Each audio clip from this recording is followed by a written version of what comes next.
সকাল সকাল বাজারের ব্যাগ চলে এসেছে। তো আমি দেখি এবার আজকে কি কি বাজার করে নিয়ে এসেছে আর আজকে কি বানানো যায়।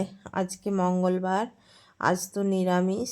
তো আজকে কি বানানো যায় সেটাই দেখছি। তো এই যে বাজারের ব্যাগ থেকে কি বেরোচ্ছে দেখো, বেগুন, পালং শাক। আর শীতের দিনে তো সবজির কোনো শেষই হয় না, অনেক রকমের সবজি পাওয়া যায়। তো আমি পুরো ঢেলে দিয়েছি। এবার দেখি এখান থেকে কি সবজি বানানো যায়।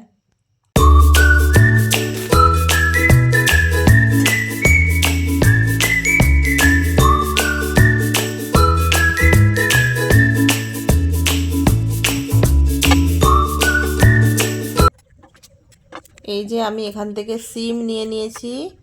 তো সিমগুলো আমি এবারে এক এক করে সব কটা কেটে নেব। আর সিমের ওই দুপাশ দিয়ে সরু যে সুতোর মতো অংশটা বের হয় সেটাকেও আমি বের করে নেব।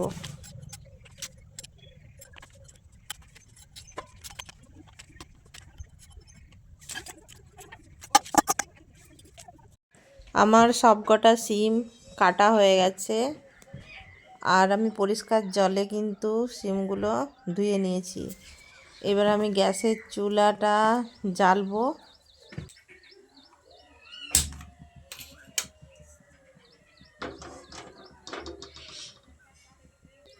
কড়াইটা ভালোভাবে গরম হয়ে গেছে। এবারে দিয়ে দিলাম আমি সরিষার তেল।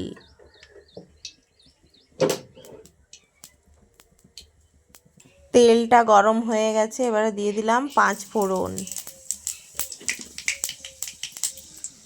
দিয়ে দিলাম 2টো চেরা কাঁচা লঙ্কা।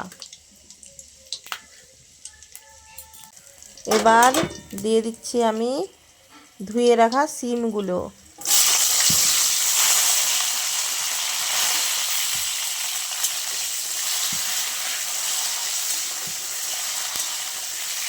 এরপর আমি দিয়ে দেব পরিমাণ মতো লবণ। এরপর লবণটা দিয়ে ভালোভাবে সিমগুলো নাড়াচাড়া করে লবণটা ভালোভাবে মিশিয়ে নেব, যাতে পুরো লবণটা সিমের মধ্যে ঢুকে যায়।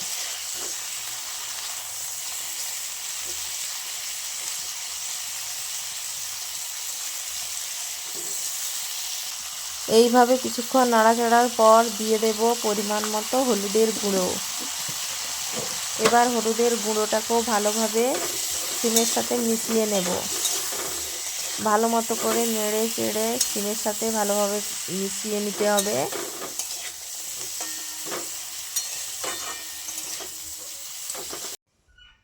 ভালোভাবে মেশানো হয়ে গেছে। এভাবে আমি দিয়ে দেব অল্প অল্প করে জল। খুব একটা বেশি জল লাগবে না, কারণ সিমটা সেদ্ধ হতে খুব বেশি সময় লাগে না। এইভাবে দেখো আমি জলটা 1 বাটির মতো দিয়েছি। তো তোমরাও পরিমাণ বুঝে পরিমাণ মতো জলটা দেবে। তো এইভাবে দেখো সিমটা কিন্তু এক্ষুনি বলক উঠে যাবে।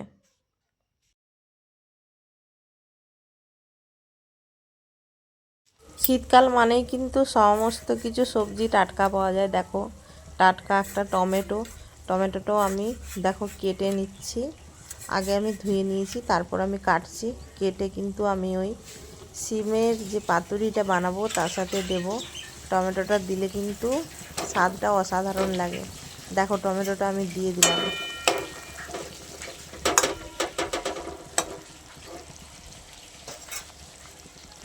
এদিকে আমি শিলের মধ্যে সর্ষে আর পোস্ত বেটে নিচ্ছি।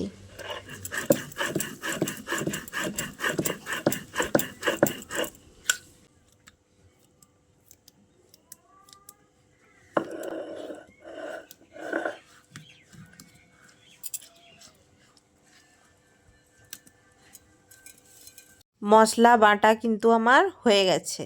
এবার আমি এই সিমের পাতুরিটার মধ্যে মশলাটা দেব।